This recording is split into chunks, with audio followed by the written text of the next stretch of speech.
Well, well, well, Gotham, you just continue to freaking impress with this season. I have to say, which I have said a few times already and recently in some of my videos, this episode was absolutely freaking fan-doodle-tastic. Okay, I don't talk like that normally, just ignore that. But it was fantastic. Now, finally, I'll say the episode title in this episode of BobaTalks correctly. The Sinking Ship, the Grand Applause. What a brilliant episode. It had some of my favorite moments in it. I mean, yes, I know people were freaking out, so am I, about no Alfred, and Sean Pertwee is just... I don't know what you mean. Slag. And I mean, like, his Alfred is just the best Alfred ever. But back on track, like, people may be asking why that he wasn't in the episode and things like that. You know, everyone can't be in every episode, even if they are kind of a series regular. But anyway, guys, this episode had Harvey and Jim back together. That is brilliant. I love Donald Logue. He's just perfect, and I know a lot of you guys out there have been waiting it's been a long time coming for Harvey coming back to the GCPD, and we've got, you know, Captain Jim Gordon and Harvey Bullock, and I loved it, and it was just perfect. Their dynamic in this episode was just what I've been missing, and I'm not going to get too into specifics because I don't want the review part of this video, because I've got the Q&A to do as well, to be mega long. But honestly, just Jim and Harvey in this episode, loved it, and I can't wait for them in future episodes. And, you know, for example, next episode is going to be another very Jim and Harvey episode when they're tackling the rising villains team up because Jerome has escaped Arkham. But we're not talking about that, so that's in my trailer breakdown, which will be out shortly at some point. I've already filmed it before this, but this is going up first, but I don't know when the trailer... I'm sorry, I don't know what's going on with my brain sometimes. I just talk and then I just lose my words. Okay, let's see. As predicted, Sophia Falcone went down this episode. She went down, down, down, down. Now, the difficulty of doing the Q&A with the review in the episode is, like, I've got quite a few questions about that, so I'll save the whole Sophia Falcone stuff. What I will say is I did enjoy her this episode, but I'm kind of glad everything came to an end. She was good. Well, to an end, kind of, if you know what I mean. This episode saw the dentist return, and I really liked him. Why isn't that guy on screen more? I mean, obviously, he's now been in a couple of episodes, I think, but we got a lot more screen time. I really loved this interaction with Oswald as well, when Oswald was going freaking crazy at him. I just want to see more other Batman villains that are out there that aren't so mega huge in the comics come to life more, and Gotham have done that with the dentist, and I breathe. I think they can breathe more life into that character, hopefully in season 5 as well, because they can do this with characters. Like, sometimes they introduce, you know, a character and then they'll bring him back, so I'm hoping we get more dentists in season 5, because it'd be a great shame if we don't. Now, everybody, the Nig Mobblepot interaction, like just Riddler and Oswald, that is what I mean by Nig Mobblepot, not the relationship side of it, but just those two in this episode, with kind of reminiscent of how they used to be as friends, was just freaking goddamn beautiful. It was just freaking amazing. Like, come on. No, but seriously, those two in this episode was just, it was great. And I've got a few questions which I'll answer, obviously, in the Q&A side of this. People wondering why are they now friends and stuff like that, and they're not necessarily friends, and I'll answer that, as I said. But they just, what I enjoyed about those two in this episode is that they have this new respect for each other, even though there's problems that in the past. I just thought the acting was on point. Obviously, Oswald, Robin Lord Taylor was freaking amazing. I really feel like things are coming together for the villains team up. This is how, you know, the Riddler and Penguin are going to kind of be involved in that, and not like all these villains, you know, battling each other. It was just also great. I didn't honestly have any flaws with, you know, at the minute I'm just picking out all these wonderful things. I'm not saying really anything bad about the episode, because I don't really see anything bad. Freaking Bibbidi Boo Bop Bop Bop Babs was also very good in this episode. She was suffering from a few headaches, but I kind of knew what was happening there, like, as soon as that was happening, because, you know, we got the tease last week, obviously, in the trailer breakdowns that I do. If you don't do those, you should check them out. You know, it's been a little long time coming, as also for Barbara, with whatever Ra's al Ghul did to her with the transferal essence of the gleamy, glowy, fairy lighty stuff. And in this episode, that finally dawned. At the end, she was like, what is this power? What have I done? What is becoming of my hand. No, she wasn't really like that, but it's definitely Ra's al Ghul. And yes, by the way, I know there's Ra's al Ghul, Ra's al Ghul. I'm just deciding to pronounce how the flipping show pronounces it. So for all the commenters out there who are like, it's Ra's al Ghul, it's freaking Ra's al Ghul, it's freaking Ra's. I don't care. I'm sorry, I don't care. No, but super excited for the Barbara storyline. As I said, this season she's been rocking it. I have not been a fan in the past, but nothing against the actor Erin Richards. She's brilliant, but you know, now for the character, I am really rocking with the character, and I can't wait to see more from Barbara. Nothing really much to say about her, to be honest. It was cool seeing, you know, Butch interact with her, and I thought that was a bit dickish of her. She was straight up like, you know, freaking, here's my corkscrew or whatever it was, and, you know, it's just like Barbara. Fair enough, I guess she was a bit scared after what she did to Butch, but, you know, like, you're the one who shot him, Barbara. Like, he has every right to freaking pummel your head against the wall, so you should be thankful that he didn't. And that reminds me, good old Butch, it's very interesting still. They've really actually gone full Butch. I mean, he's still a bit, like, thick clouded in the head by the looks of it, but he's not full Grundy. He's like, I would say 85% Butch at the minute and 15% Grundy, but we'll have to wait and see with that as well. Jim in this episode was great. I've already kind of talked about him and Harvey, but that, you know, him getting shot by Sophia was interesting. Jim, you took, like, I'm pretty sure I counted 4 bullets. Holy shit, Jim. What the hell? Should he not be the vigilante of Gotham one day? Is this that kind of Elseworld storyline? And no, I don't want any theories or the Owlman theories or anything like that. Please just don't do that to me, don't. But overall, the pace and tone of this episode, well, the pace, it was absolutely on fire. Like, there's only a couple of moments where it slowed down, where they went to go find Mr. Penn and stuff like that, and that freaking weird-ass baby plays. I'm like, oh my god. No, but seriously, this episode, it was filmed very well. I loved the directing of it. It was, the pace of it was... Excuse me. No, really, the pace of it, you know, just with everything going along, Penguin doing this, getting out of Arkham, Riddler doing this, Penguin going after Riddler, freaking Bullock and Gordon doing this. It was brilliant. Absolutely brilliant. I know they can't do this every episode. Well, but to be honest, I'm not putting this on Gotham, so don't worry, Gotham, you don't have to serve this up to me, but even though it's inevitable now, because we filmed these episodes, so really, you know, it's not like anything's going to be changed now, but it looks like what Gotham are going to be doing in the next several episodes till the finale is keeping this pace up. I'm not, as I said, trying to set you guys up for disappointments in case it, you know, there's a few slow episodes, but it looks like every episode is going to be fire. Anyway, guys, let's move on to the Q&A, and we're a little bit into this video, but, you know, my name is BobaTalks. Welcome to a BobaTalks video, and if you are finding yourself enjoying this video, why not like this video? Because you get cookies. I don't know. There's that. Does that help? I mean, like kind of what Bruce said to Selena. There's something cookies in a jar. I don't have a jar, but imagine one right here. Here's a cookie. Take it. And now, hopefully, you've liked this video and you've taken your imaginary cookie. If you found yourself new to this channel, why not subscribe for more Gotham videos just like this? And if you find you're interested in any of my other kind of videos, you know, not nerdy comic book videos, check them out, because I make them. Okay, first question is from Jay Turner. How is Sophia not dead? How is she not dead? I've seen so many, I mean, just to everyone who gets upset that I don't answer your comments sometimes, just disclaimer, there's multiple questions asked sometimes. So Jay Turner's Sophia comment is the one I'm answering. Just pretend I'm answering yours if you also asked how Sophia isn't dead, because there is a lot of comments like that. And you know what? Comic book logic. I should seriously put that on one of my shirts that I'm bringing out soon, and I seriously might, because I use it in a minute. Why isn't she not dead? It's stupid. That is actually something I should have included in my review earlier. It's because maybe she's Crystal Reed and she didn't want to be killed off. I don't know how that works behind the scenes, but maybe they are keeping her comic book logic wise. Let's put our thinking caps on. If you made up comic book logic, or my best comic book logic excuse for this would be that in theory she's the only Falcone left, and she might be in a coma for 4, 5, 6 years. And I think one of the questions I've got is something similar to this. That it's not really a question, it was more of a comment.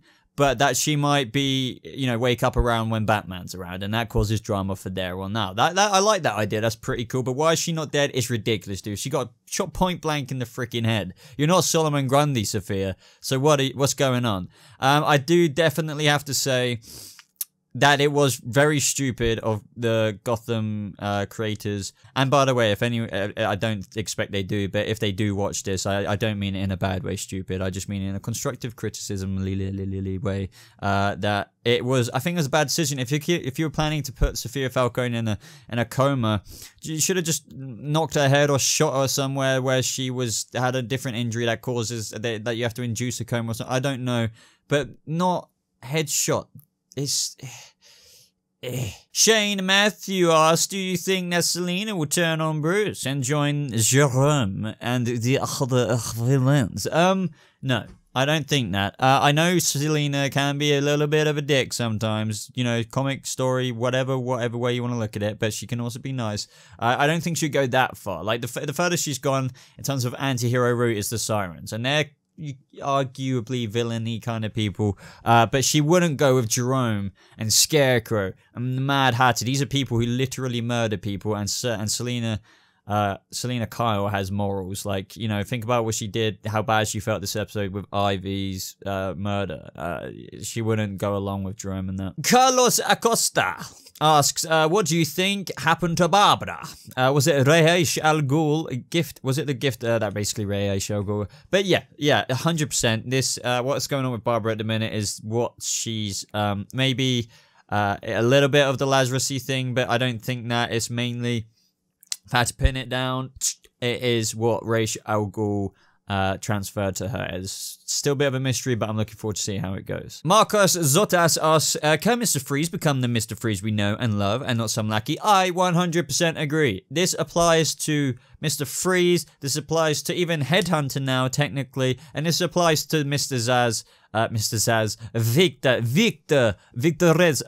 Zaz. Seriously, yeah, the thing about these characters is I love that they've introduced them. I love the production in terms of Mr. Freeze's suit is freaking amazing. But yeah, it is complete lackey. What have I said in the past, people? I've literally taken the piss and said, hey, Mr. Freeze, freeze this person. Oh, Victor Zaz, shoot this person. No character development. And what happened in this episode?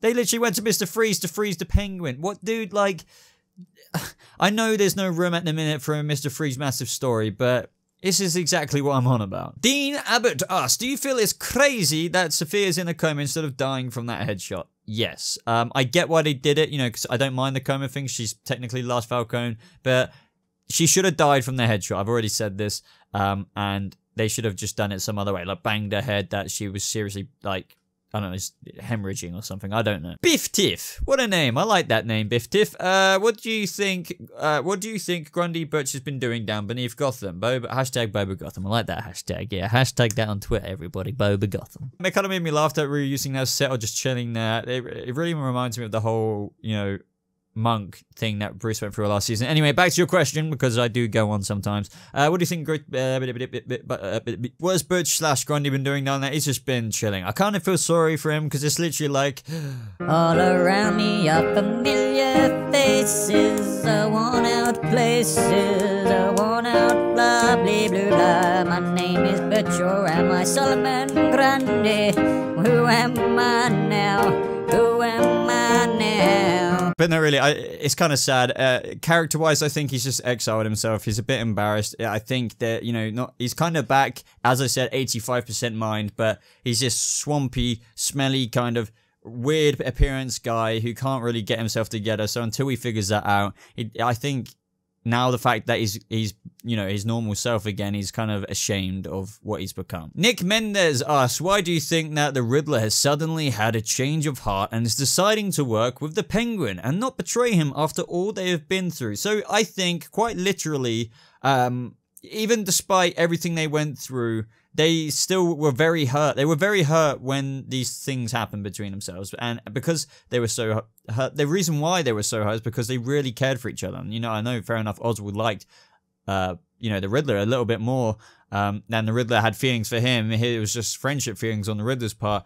They still, you know, for the Riddler, he still really cared about Oswald as a friend and as family even. So I feel like bygones be bygones now, for now at least. They will always have trouble in the future, but I really like the relationship Gotham has created between these two. I like that they're kind of getting along now. I really like how Oswald gave up his, you know, personal execution for Sophia because that's what would have happened, really, I'm sure, if he didn't go after Riddler. But yeah, he went after Riddler, and I think that actions speak louder than words. Night Gamer asks, so Lee is a villain type character, ...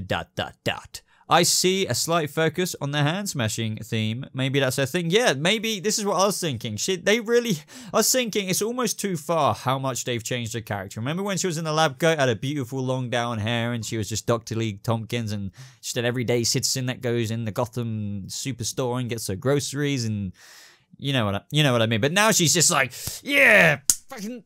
So yeah, like I feel like they might actually be trying to modify, she's traditionally Dr. Lee Thompkins, who kind of patches up Batman's wounds in the early days of, Batmaniness in the world of Batmaniness. But now I feel like they're trying to create a new kind of OG differentiating thing upon her character. So she still might be that character who helps out Batman, but she might be a bit more rough and gruff, helping out Batman in the future with his injuries and stuff like that. They might not even do that, but they're definitely modifying the character to be a bit of a jack of all goodness. So like she's not just good, she's a bit down and dirty with the dineros. William E says, why didn't Lee just put another bullet in Sophia's head? Why didn't she? Well, to be honest, because I think anyone would assume one is dead when they get shot in the freaking head less than a meter away. That's why. Elizabeth Rose asks, do you think that Zsasz will go after Penguin or find out it was Sophia that killed her father? I think maybe he'll go after Penguin, but I sure as hell hope that he finds out about the whole Sophia father thing. And yeah, let's talk about that. I'm kind of a little bit disappointed that it was Lee who did the bullet thing. It should have been Zsasz. I hope he finds out, and I hope they make a deal of it. If not, then that would be disappointing, but who knows? Maybe he won't go after Penguin if he finds out the truth. Arturo Olguin asks, is Scarecrow and Mad Hatter escaping Arkham? Yes, they're escaping Arkham next episode, next week, so be sure to tune in at 8, 7 Central on Fox. Swells Wells asks, I know that it's Gotham, and Butch survived it, but how in the fresh hell is Sophia technically alive? This is what I mean, there's so many Sophia comments, so like, this is when you know, Gotham, that you maybe should have made it a little bit less crazy. Lee Fuller asks, how is the hitman with the eye patch still alive? Forgot his name, Headhunter.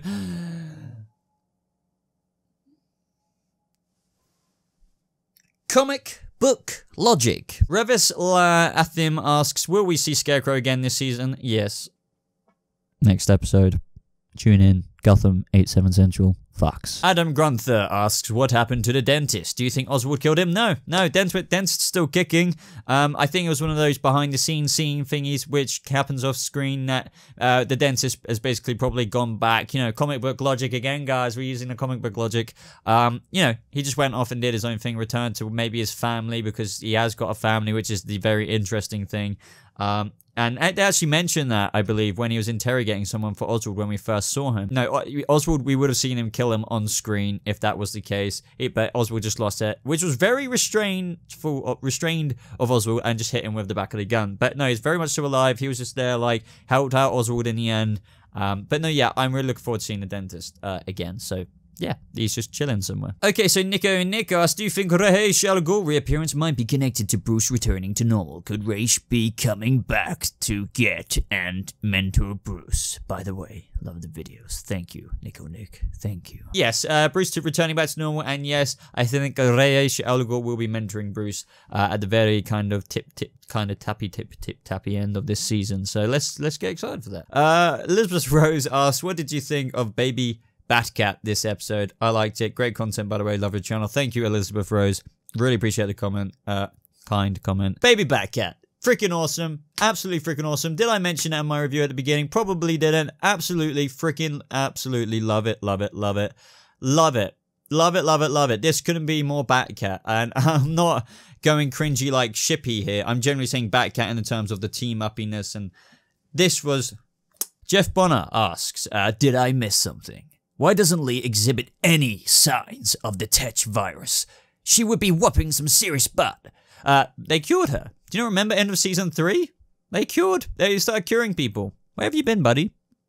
Where have you been? Jamie Ashbourne asked, do you think that the pig will come back? Not the end of this season. I'd love it if he did, but I honestly think Michael Cerveris has filmed his episodes. There's been no news of anything like that. I think he will come back one day. They'll do that, but I don't think he died. But no, not this season. I don't think. But I'll eat my shoe if he does. So.